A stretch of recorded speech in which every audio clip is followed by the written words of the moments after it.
On the Not On My Watch show, and as always, we got something for you today, as we always are trying to bring for you something new and different, something that you don't get on the mainstream.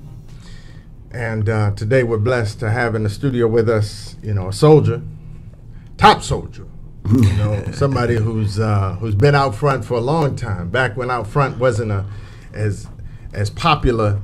And got you in trouble, probably similar to today, because stuff don't change like that. It changes colors sometimes, or it might change day, or it might change. But we realize that when we look up today, we realize that things haven't changed much. So without further ado, I'd like to bring and welcome to our eLife Media audience none other than Professor Griff. Greetings, good brother. You good? Yes, sir, all brother. Right. I'm great. How about you? I'm all right. It's a pleasure to be here, man. Griff, you back on front. You back out front. They got you on the news now. You making prime time. Talk to me, brother. What's up? I don't know. Not by my choice, good brother. I had unplugged from the Matrix that evening when all this stuff was going down. After watching these our two brothers get shot down like that, and this wasn't a movie that we was watching. This was like real live. You understand what I'm saying? And I'm thinking I'm unplugging from the Matrix, but as I'm unplugging from the Matrix, things are going down live and in color. Right. And then when I got the word what was going down in Dallas, I got some text messages and some emails and some other things that was going on, which was not a good look. Right. It was not a good look.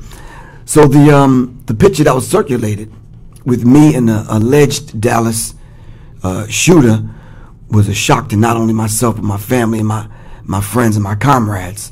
And there was something that definitely needed to be done. There's definitely something needed to be done about that. So I kind of had to take to social media and let people know my position.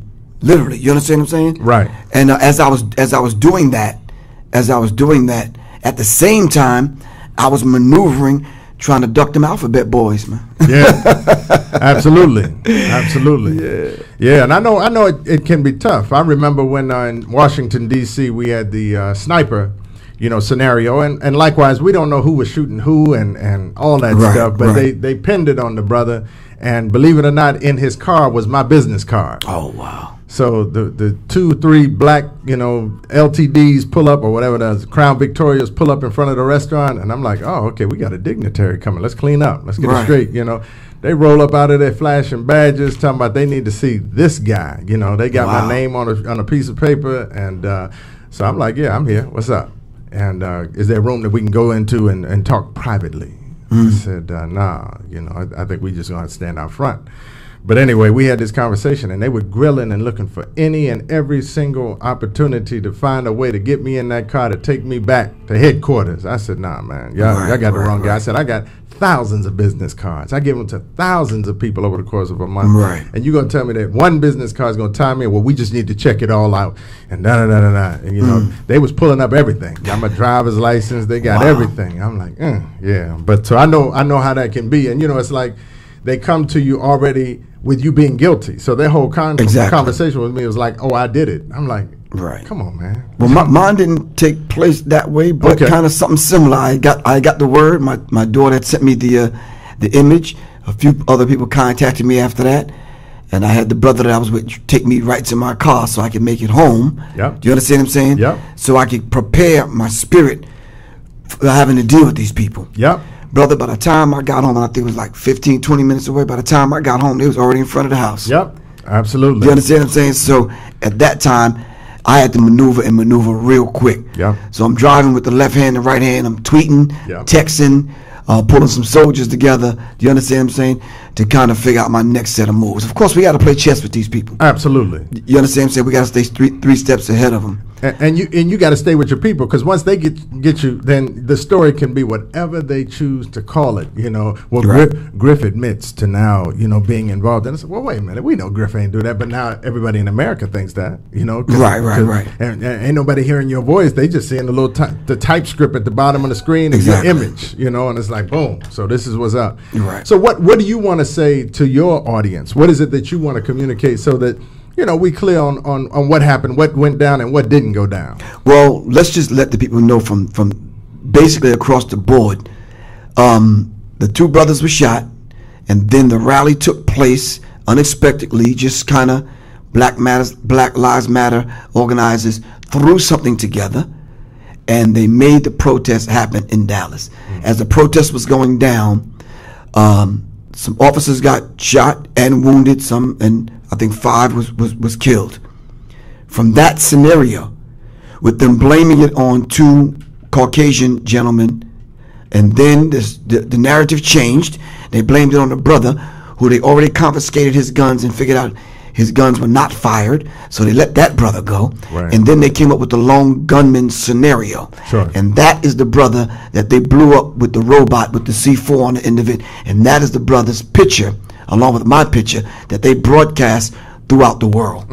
And that's that scenario in a nutshell. So now, subconsciously speaking, Griff must have trained him. Right. Now, this gentleman has been in Afghanistan, trained by the United States military, but I must have trained him. Right. He must have got radicalized with Afrocentricity, and Professor Griff trained him to become a sniper, to kill police officers. Stop that. Right. I tweeted out, I don't train snipers to kill police officers. I don't advocate killing cops. You can comb through my lyrics, my songs, my poems, the things I put up on YouTube, all of my lectures, Public Enemy songs, my books, anything I have out there. I don't advocate that kind of stuff. Right. And I'm sure they have already. You already know that. Absolutely. But if they Right. could take down 2, why not? They trying to take down as many as they can. If they could take down, just no different than in the days when they would take down the strong enslaved African. Exactly. They would break him down, because if they break him, then everybody's broke. Because Right. everybody's like, well, I ain't touching that. Right. So the question now becomes, why use Professor Griff's picture along with the alleged shooter and sniper in the DC shooting? The Dallas shooting. Why use Professor Griff's picture? Right. Because Professor Griff can still tell a story. The guy that's dead is dead. He can't talk no more. So you become an active piece of this conversation that they can now engage and bring other stuff on and expose all that you've been involved with, only so that they can make it more newsworthy. Because the dead guy, ain't much you're going to get out of him, right? But let me tell you how they stretched it now. Come on. So as he was dying, he wrote in blood on the wall, RB. This is good, man. These people are something else. This is really good. So as he's dying, he's writing RB. Right. And I guess to them, this is supposed to admit RBG. Red, black, and green, or revolutionary but gangster. Surprisingly enough, in the picture, I wore a military jacket with Africa on my shoulder in red, black, and green. Right. So now they're tying it all together. So they go back to Chuck D's lyrics.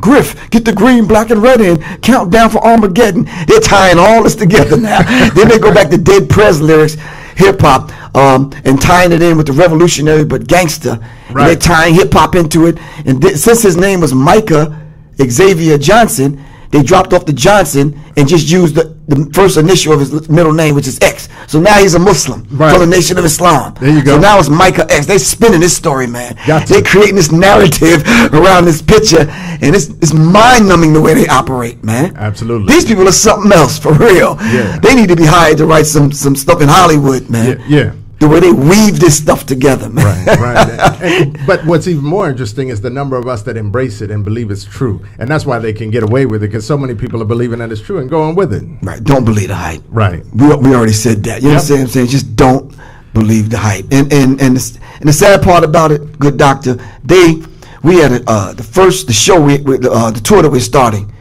It's supposed to have already started on the 16th in Dallas, Texas, with Ice-T. And Ice-T is associated with the band Body Count. And Body Count made the song Cop Killer.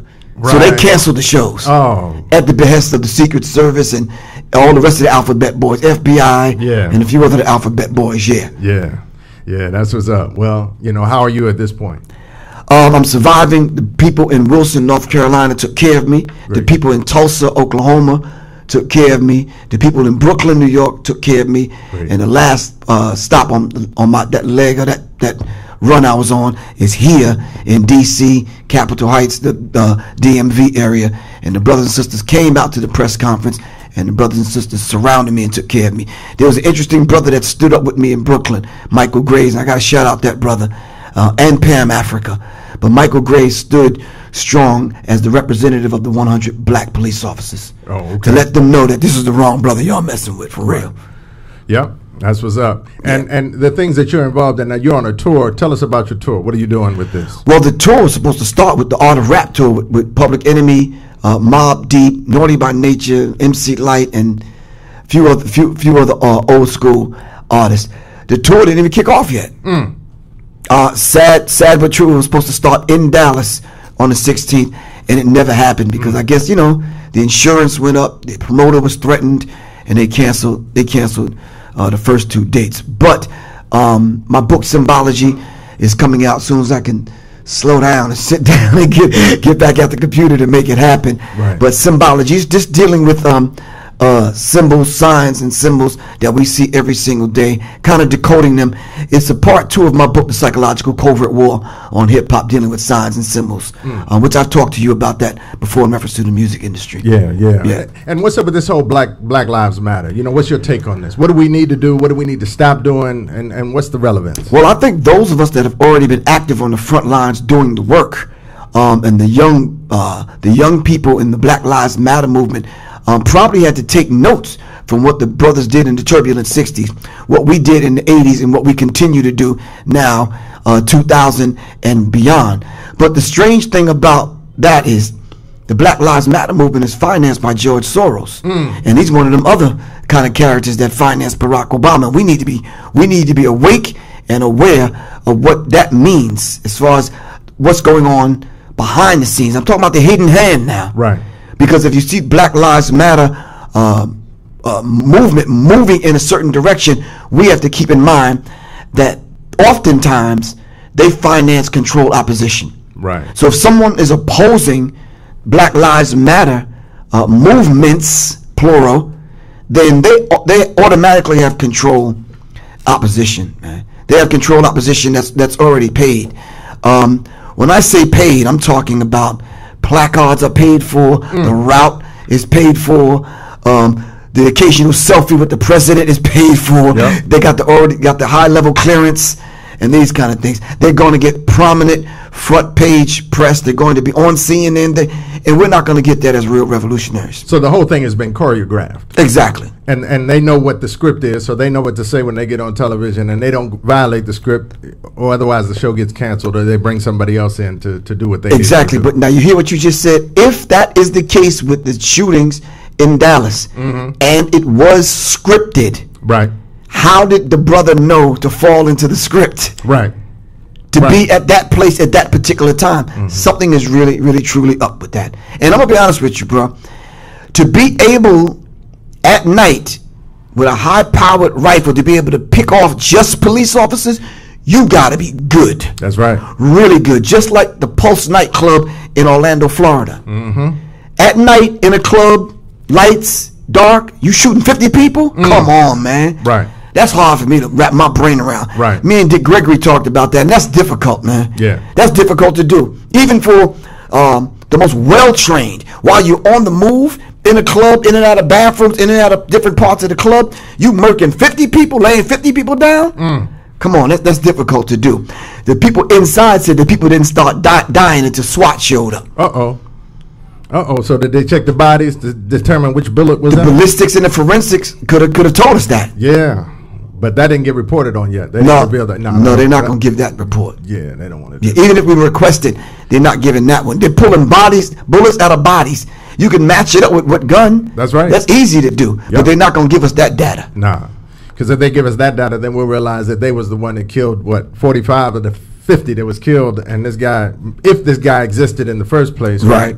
He took out 5 of them, right? But that's how we have to start looking at the news, and Griff, that's why we established eLife Media. The eLife Media is a content control point where we know that the content of this information has been qualified and validated, so when it gets out there on the wire, we don't have to wonder and question and scratch our head. No different than the work that we've been doing in the food industry and the work that you've been doing in the music and the entertainment and the information industry, that we have to now go to sources that are qualified, bona fide, and we know, we trust, And if we continue to trust that which is not trustworthy and that which continues to lie to us, we're going to continue to get bad results. Right. And we got to change that program. That whole dynamic have to change. And I think this is a reference point and a central point in which we can change it. The whole idea of being able to talk to the people directly without the middleman.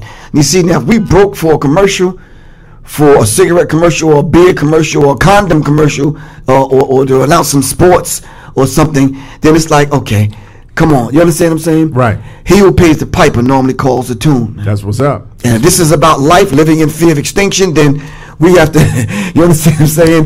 We have to be able to counteract some of the news that we get from the newswire services. And this is what I dropped on the audience the other day at the press conference. The news comes from two different sources. Reuters and the Associated Press. And correct me if I'm wrong, I think Reuters owns the Associated Press. Right. So it's really coming from one individual, source. one source. And we have to understand that. When they start spinning that story, regardless if it's an Asian, black, white, whoever is in front of that microphone, in front of that camera, they all sound the same. They all have the same story. Yeah, absolutely. All have the same story. And they all got the same sponsorship. So the commercials are the same. So, you know, everybody's on board and everybody's writing the script and making sure that everybody's staying within the boundaries of what it is that needs to be told to support their end goal. Right, and it's global. Yep. And it is not so you could call your country cousin with a Jamaican accent down in the islands somewhere and they getting the same story. You can call your African nephew. Do you understand what I'm saying? The one with the ashy ankles, and he'll tell you the same stories, the same news, simply because it's a script that's being written. Right. So that narrative that was written around that picture of me and Xavier Johnson was basically false. I was at a lecture in Dallas, and I took a picture with probably about 100 people that day, and I think Professor Smalls took the picture. So it was one of those innocent kind of things. I'm at the lecture. The brother wanted to take a picture. I gave him the all-important dap, gave him a hug. We took the picture. That was that. He said he liked Public Enemy's music. That was the end of it. Yeah. Next time I seen the picture, it was on CNN and some of these other programs with these alphabet boys, man. You understand what I'm saying? And now I know the gunman. Now we cool, we homeboys. Right. And I'm like, come on. Yeah, you broke bread with him. You trained him. You know, he went to your training facility. You know, right. And in a minute, you know, they're gonna have the four letters associated with your ISIS. You know, they're gonna be like, okay, well, he has some connection. Right. But you didn't hear that here. So please don't think that that's what we're reporting on, but you know that that's what they're going to do. They're going to come at it like that so they can build it up as much as they can, because at the end of the day, not only do they want to dispel the truth and disseminate their falsehood, but on top of that, they want to get people to want to buy time on their network. And what better juicy story than to come out with something that could tie somebody in, and before you know it, you and I on the... You know, we just took a picture, so I'll be down there, and I was part of the training camp. Yeah, I'm wearing black today, you know, and I happen to, you know, have a restaurant where we serve food, and the food is somehow involved in the indoctrination and the implication that people that run the United States government are bad, and that we are trying to overturn the government with providing good, healthy food for the people. But if that's the case, then so be it. You know, that's what's up. If you think that I'm doing food to overturn the wicked, yeah, okay, I'll take that. Well, you know, they're weaponizing food like they're weaponizing music. Absolutely. And that's a very, very real dynamic. And we have to face the fact that Fela Kuti told us music is a weapon, and they're going to use the vibratory frequencies and the negative frequencies inside of the music to control them, to manipulate how young black men and women conduct themselves, whether they're in the club, out on the streets, whether they get the word from Black Lives Matter, whomever.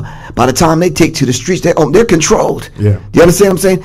And Lord knows the food that they're eating, the drugs that they're still taking, the bad thoughts coming through the media, especially small screen and the big screen. Yeah. They got they're walking around with high definition cameras and computers via their cell phone in their pocket.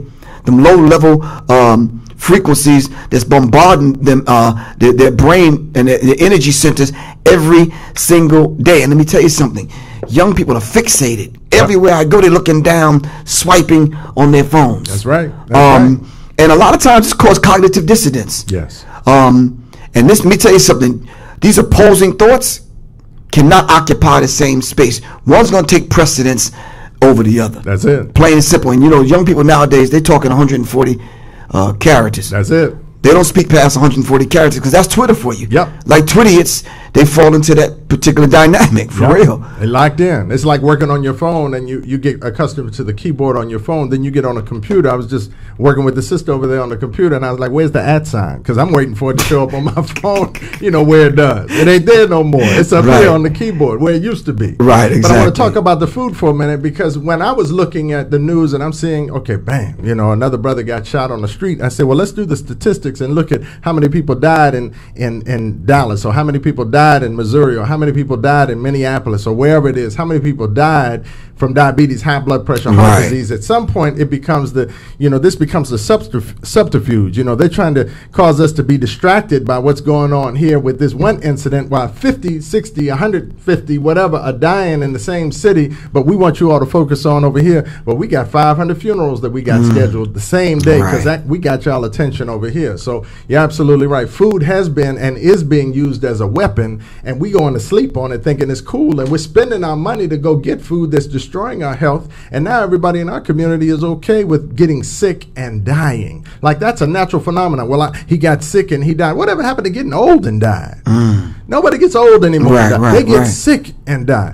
And we sleeping on it thinking that the real issue is, police brutality. You need to look at the medical terrorism that's taking place, the nutritional terrorism that's taking place, that's wiping us out while we're over here protesting. We eating on a crappy meal from Crackdonald's, and we think that, we saving some money and it tastes good, and they wouldn't kill us, but yet then who is the they that we're talking about? Right, exactly. It's the same they. But you know something, while we are making strides and we're raising the vibratory pitch of the people's thinking to be more health conscious, at the same time, now we have to worry about, we're dealing with the physical food, now we got to worry about the spiritual food.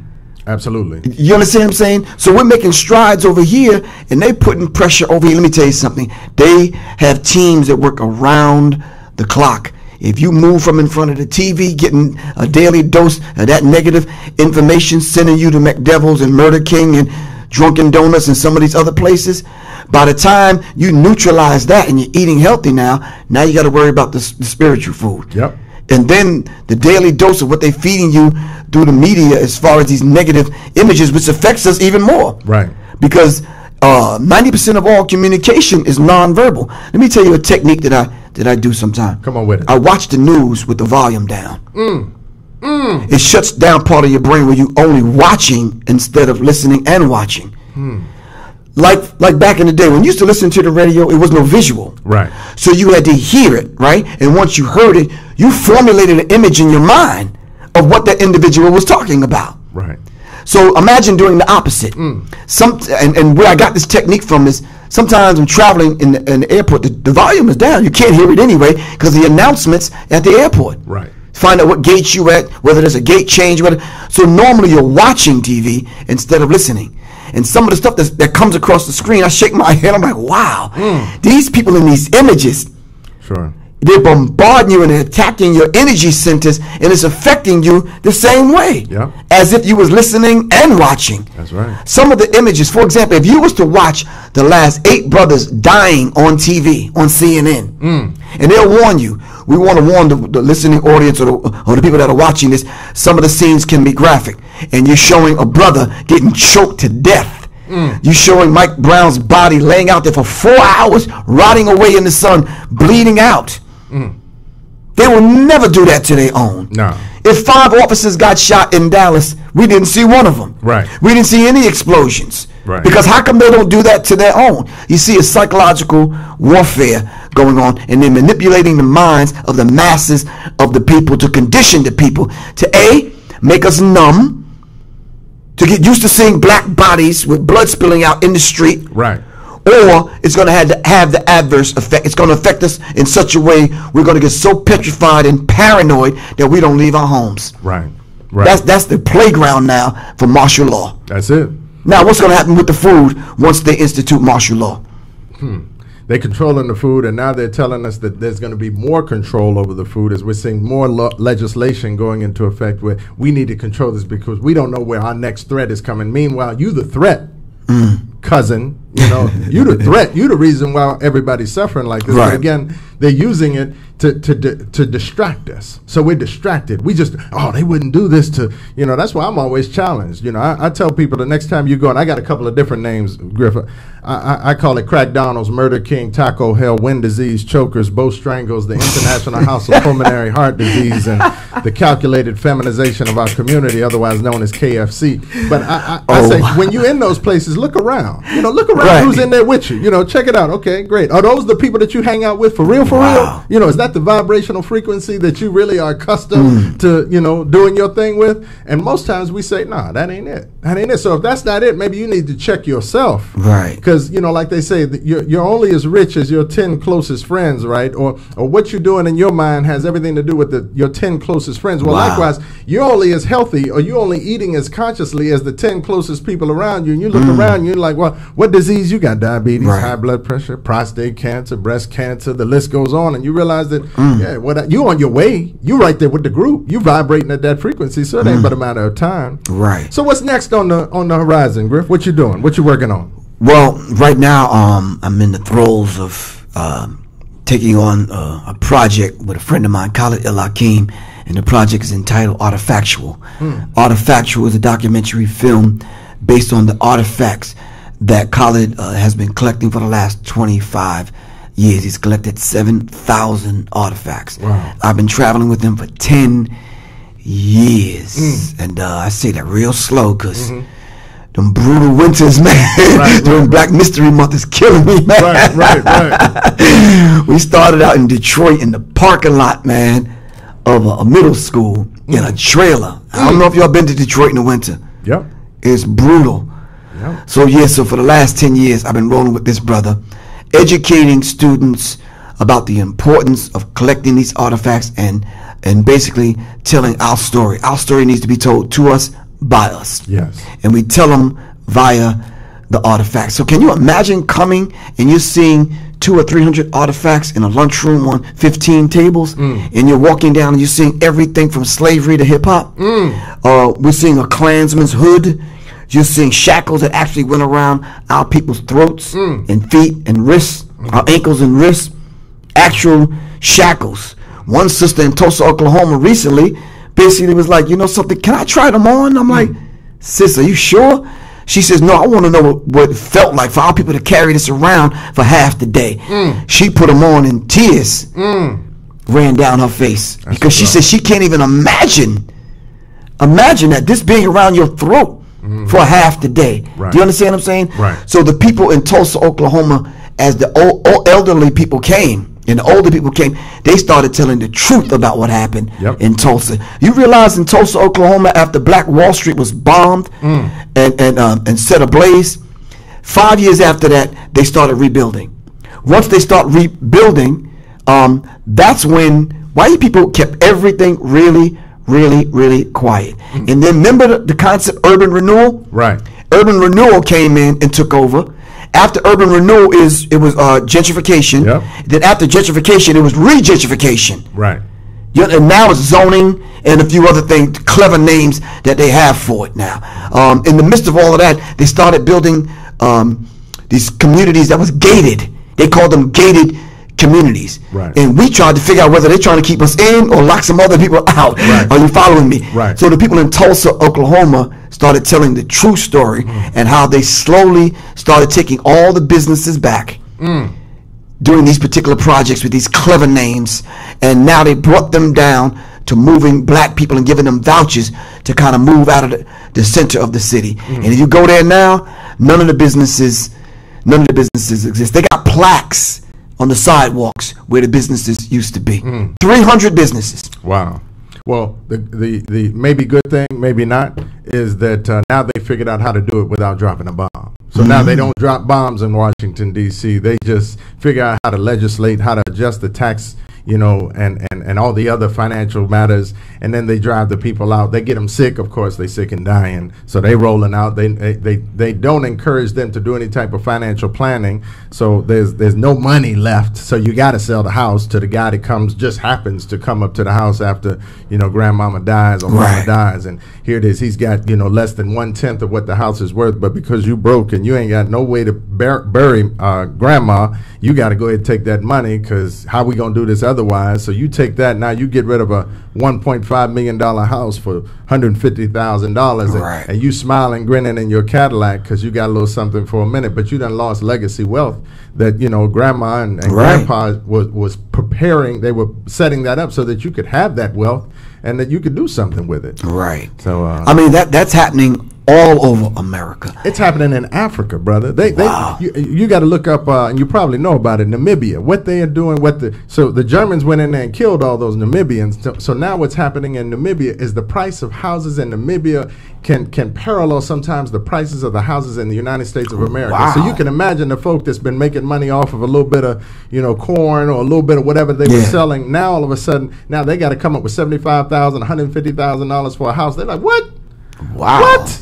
We moving out to the suburbs, mama. So they're gentrifying the whole country. And we're going to see that play itself out over and over and over again, wherever it is that we are found. And I got to ask you a question, Griff. Why us, man? Why not you got Chinese, you got Japanese, you got the Latinos down in South America, you got folk all over the world. Why us? What is it about us that makes us now targeted seemingly for extermination? Well, I think the brother of the ancestors, the show before this one, the brother said it right. We have a high concentration of melanin anywhere that we are. I think people are drawn to us, and by right they should be.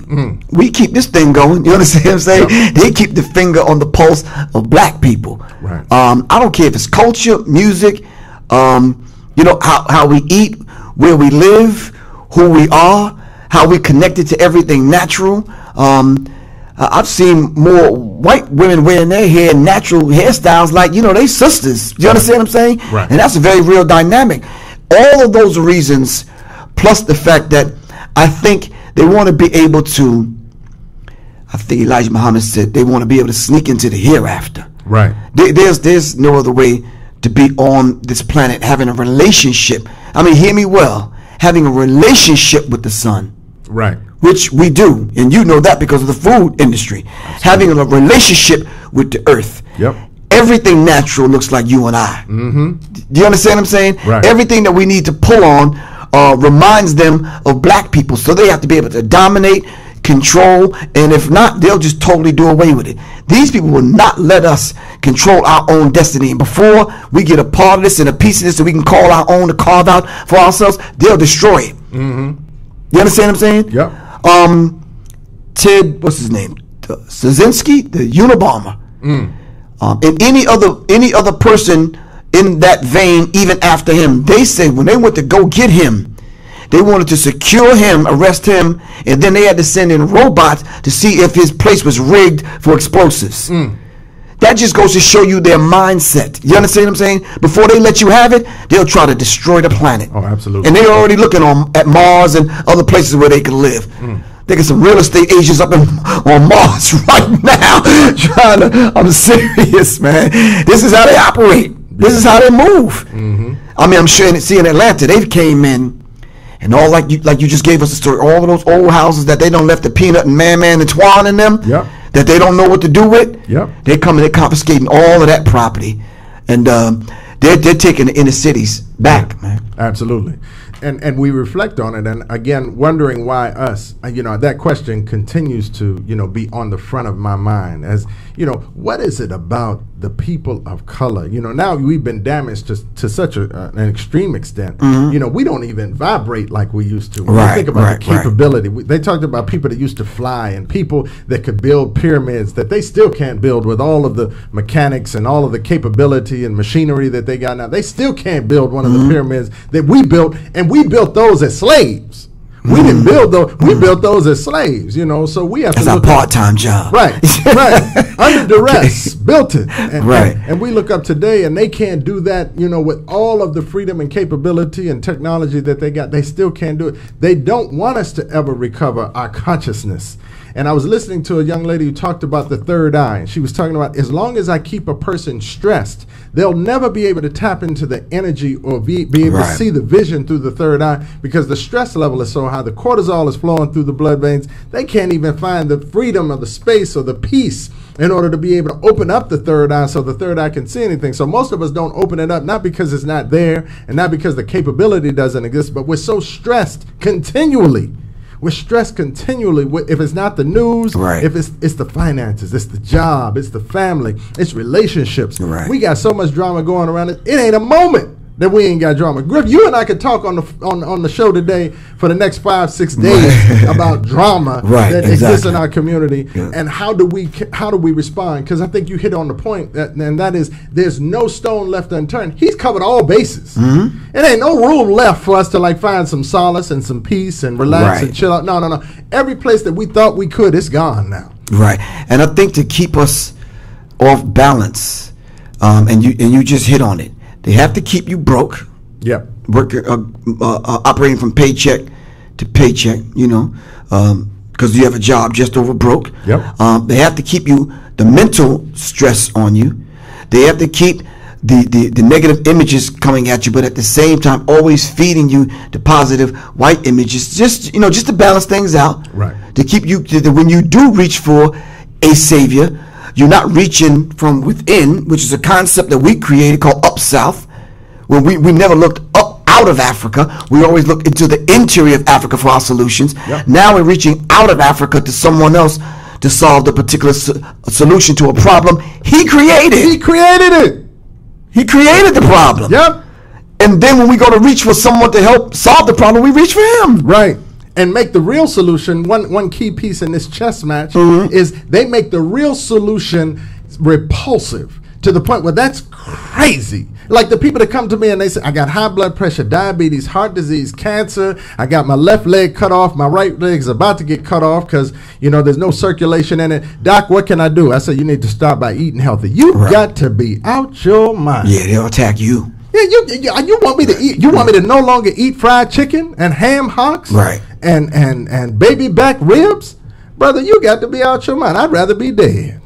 And then that whole concept. No, and they serious. Oh yeah. Well, you talked about the spiritual conspiracy. So they took our spirituality, they packaged it up, put a virus in it, gave it back to us, and now we wonder why spirituality got us spiritually impotent, or religion has us spiritually impotent. That's because they took it away from us, repackaged it, gave it to us as though it was the original, but it wasn't. It's infected with the virus, and we all sick, can't get tapped into the spiritual source.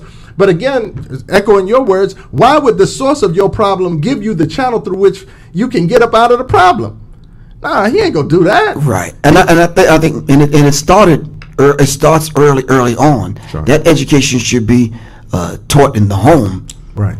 And once it's taught in the home, by the time the child leaves the home to venture out, all right, they'll take that with them and stay on the path. But Amos Wilson said they've made us react to the whole concept of black and how we resonate with it, and everything black has to be negative. Anytime you hear it, you touch it, you experience with it, other black people, other black things, the dictionary, the TV, the food. Wait a minute, how was everything that come out of the earth dark, but yet everything that we eat to keep us healthy white? Right. White sugar, white flour, served by white people and some other things. You understand what I'm saying? But everything that comes out of earth is dark. Right. So, but try to give someone some brown sugar and see what happens, man. Right. Black people don't want, because they make dealing with black painful. Right. Every time I got to hear black, it's painful. Yeah. And the simplest things, I don't care if it's the black cat or black whatever. It's always painful when we have to resonate with who and what we are.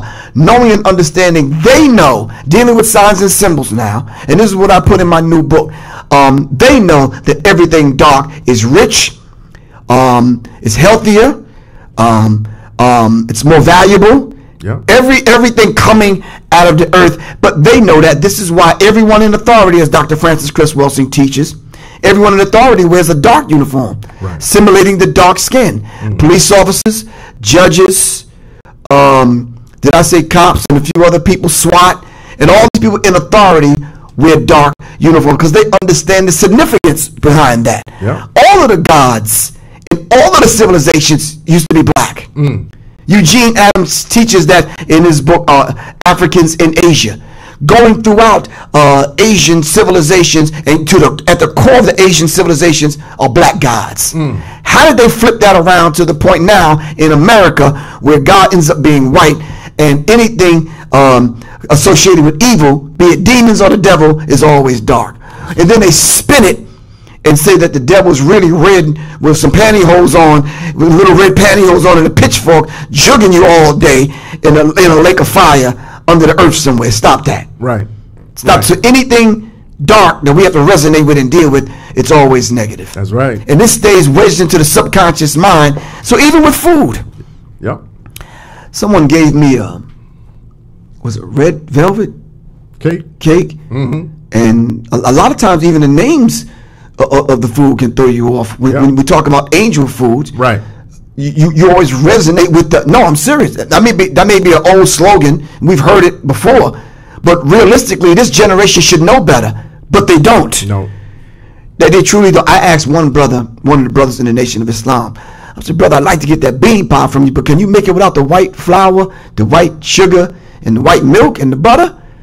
I don't know about that, brother. I'm like, come on, man. Right. Grandma ain't gonna get mad. She probably passed on. She won't even know, bro. Yeah. This is a different generation we dealing with today. Can you give me a vegan bean pie? Yeah. So to the brothers out there that's listening, this is not a commercial for eLife Media, but I'm just saying, this is Professor Griff. Can I get like a vegan kind of bean pie? I mean, I can help you sell them or whatever y'all need to do, but come on, man. I'm concerned about my health. I want to support you. But give me a vegan bean pie, man. That's what's up. You understand what I'm saying? And when you're in town, you can always come here because we got the vegan bean pie for you, brother. Okay. I didn't even know that, man. You do? Yes, sir. Oh, okay. You got vegan napkins and vegan toothpicks? We got vegan, money. We got Professor Griff here on the Not On My Watch show. I'm Dr. Baruch, and we are jamming. Griff, it's not often you get into the city, and, the things that you're working on, and we even talked about some things. Tell us about this project that you got, that you talked about, that you're doing right now in Atlanta, right? Yeah, as a matter of fact, it's called the Alchemical Cipher, and it's a beautiful thing. I'm excited about it. I'm branding it. I want to kind of take it out and venture off into some other areas, and this is right for the pickings right here, man. We can make the Alchemical Cipher happen here. But what the Alchemical Cipher is, in the inception of it, is if you can envision the Arsenio Hall show with putting celebrities and politicians and educators and authors on the couch and interviewing them for a few minutes, along with a studio audience, along with a DJ, along with some good food, along with some good people, so we can network some business people, just some other people, so we can have that conversation. Can you imagine that? And at the end of the night, we have a musical guest. But wait a minute, we don't necessarily need the music. We can have them do it a cappella.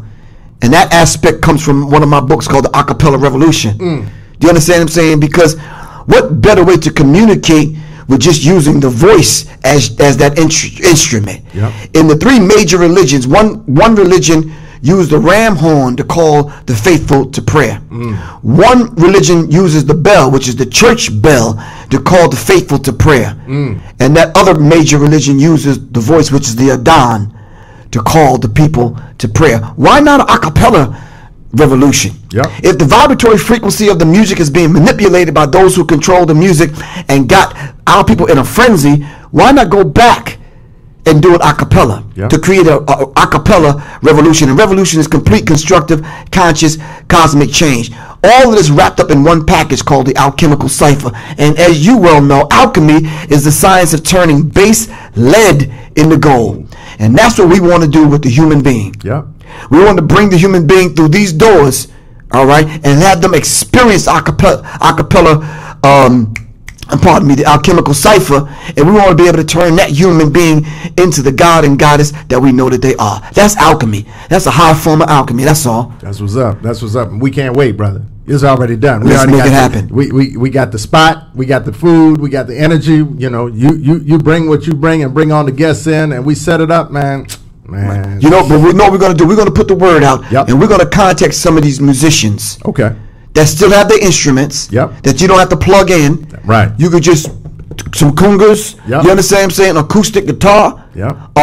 some horn, tambourine, woodblock, you understand what I'm saying? And let's create the vibe. Yep. You understand what I'm saying? It's an alchemical cipher, man. It's a cipher. Let's make it happen. That's what's up. That's what's up. So you all heard it. Y'all heard it right here at Eli. We're going to make it happen. Not on my watch, which means it ain't going to happen without us knowing it. And we know it. We heard it. So it's going to happen. Right. You know, Griff, it's been a long time, brother. You know, we've been out here and we've been working. And you know, our enemy has been working too, you know, and he's been making progress. You know, what advice do you have for our community? What is it that we need to do now in order to move our agenda forward so that the next generation doesn't look back and ask us, well, what did y'all do? Yeah. That's a critical question, because as you was talking a few minutes ago, I wanted to throw that question out there when you started talking about the pyramids. If we was to look at our people, could we honestly say to one another and ask the question, wait, these are the people that built the pyramids? And then what if I turn to you and say, if you say that we are, prove it. Right. Where's the proof? We can't bust a grape, Griff. We can't. We just literally have been made inept. And how do you then take that piece of clay and begin to mold it and shape it such that it can now start to take at least some semblance of the fashion and form and capability that it once had? How do we begin that process while we're still in the middle of the process of tearing us down? Are we talking about an internal solution, an external solution? You know, what's the plan, brother? I think first of all we need to know and understand there's some basic things that we have to put in place. There is absolutely nothing wrong, and this is not based on anybody's belief. This is not. Look, if you're within the sound of my voice, grab your dictionary and look up the word belief. Belief is not based on facts. Belief is a choice. Belief is a choice. So listen, let's put some actual facts in place. Why can't we take the 42 laws of Ma'at? I'll buy one. We can put it right at the door. Yep. If we can learn just to respect those, we can start putting some things in place. And I'm not going to look at you. You don't look at me. Right. You understand? Everyone check themselves. Yep. So by the time I come to the table, I'm bringing the best Griff to the table. Yep. But I don't mind being tweaked now. Yep. Pull my coat, Yep. whether I lean too much to the left or to the right, and I have to respect it. That's just my brother checking me. That's it. Do you understand what I'm saying? And we have to understand it. The second thing, we have to be able to say to ourselves and mean it as men. Man, you touch one, you touch all. Yep. Wait a minute, I don't mean that in a violent way. I'm just saying, with what you do in that kitchen, and if 100 people come through these doors to eat, you responsible for them 100 people. That's right. If one person gets sick, then we're going to come to talk to you. You gotta do it. Because you're the one in the kitchen. I'm the one. You touch one, you touch all. I don't care if it's in the kitchen, if it's in the streets, at the automotive place, or whatever. If you fix somebody's car and you don't do it right, and that person end up having an accident causing 5 deaths, you're responsible. Yep. Yep. That's how we have to look at it. So with that said, if I go to the studio in Atlanta tomorrow night and make a song that I know 1 million people will hear, I'm responsible for the 1 million people. That's right. What's wrong with that concept? Nothing. And we'll be able to trace Tay-Tay and Man-Man's back to that song that gave them instructions to wild out or turn up or to do whatever, and that artist is responsible. How many of us can live under those laws, though?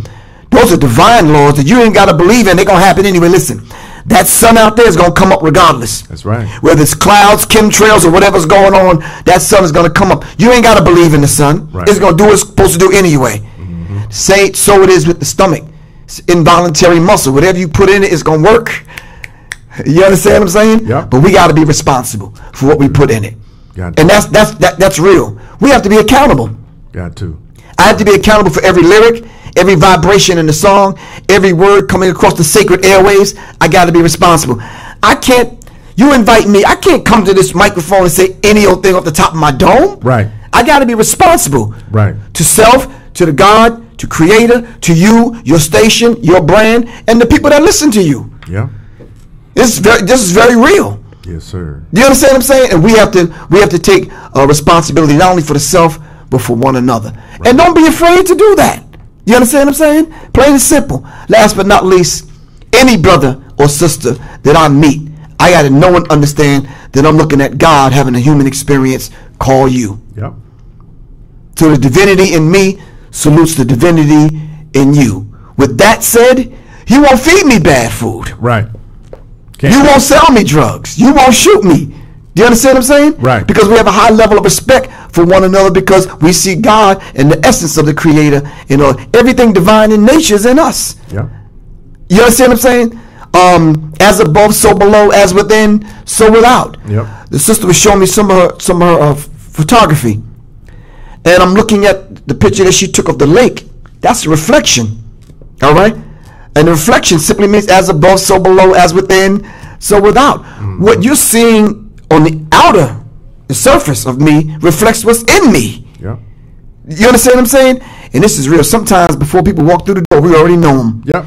And I know you know as a doctor dealing with food, yep. when they walk in, like, okay, yep. They still eating meat, they still doing dairy. Yep. Yeah, you could tell. Yep. You can look in some of their eyes. Yep. Some of them got red eyes, some of them got green ones, some got yellow ones because they're unhealthy. That's right. And this is very real. But anyway, those are some of the things that we can start putting in place today. And as Dr. Francis Cress Wilson said, do some basic stuff. Pick up the trash. Don't buy something out here and then walk past the garbage and throw the garbage in the street. Do basic stuff. Respect one another. Speak to one another. Yep. Call one another by the name that they want to be called by. Yep. Be courteous to one another. Some basic things we could start doing. And last but not least, this week, what have any of us done for someone other than ourselves? Just this week alone. Right. Have we done? I'm not talking about the normal story. People, I gave $1 to a homeless person. Fine, sure, we've heard that story. Really do something for someone. Mm-hmm. You understand what I'm saying? Yes, sir. Me and the sister went to the restaurant, man. They gave us the wrong food. We asked for a vegetarian quesadilla. They gave us a chicken quesadilla. We didn't throw it away. We drove around and looked and found a homeless person and presented the meal to them. Yeah. Wanted to have the dialogue, but the brother didn't want to talk. He was just hungry. Yep. And we respect that. You understand? And respect simply means meaning to bind back to do again, to go over. Specto means to look. And all we're asking you to do in reference to respect is to look again. That's all. That's it. That's it, man. Professor Griff, right here on the Not On My Watch show. Again, this is Dr. Baruch, and we're thankful and we're honored to have you in our presence, Professor Griff. And we look forward to having you back in the city where we can, engage some of these ideas that you and I have been kicking around. This was one of them. Right. I did a little something, so we got a little platform for you. So whenever you're in the city, we look forward to you coming through and letting us know, what the update is and what the vision is so that the people in our viewing and listening audience can get it. Again, I want to thank you for coming out. Give thanks, good brother. And, safe travels on your way back down the road. And that's what's up, brother. I see you, in 2 weeks? In 2 weeks, man. I'm going to stay in touch with you. We're going to make it happen. That's what's up. Appreciate you, brother. All right. I'll give thanks. Peace, good brother. Really appreciate that. Matter of fact, I want to grow one of those, man. Yeah, brother. Yeah. we got the formula over there. I'm taking the gray away formula now. All right. So people can stop calling me, Pops and, Oh, I hear you. Tell granddaddy over there, Right. I'm everybody's father now. Right. I can't be a brother no more. But it's cool because I like to let everybody know I made it. Exactly. But all right. Thank you once again, good brother. Thank you. All right. Yes, all right. All right, family. Again, this is the Not On My Watch show. We're thankful and honored that you would take time out of your busy schedules to be a part of us. Peace.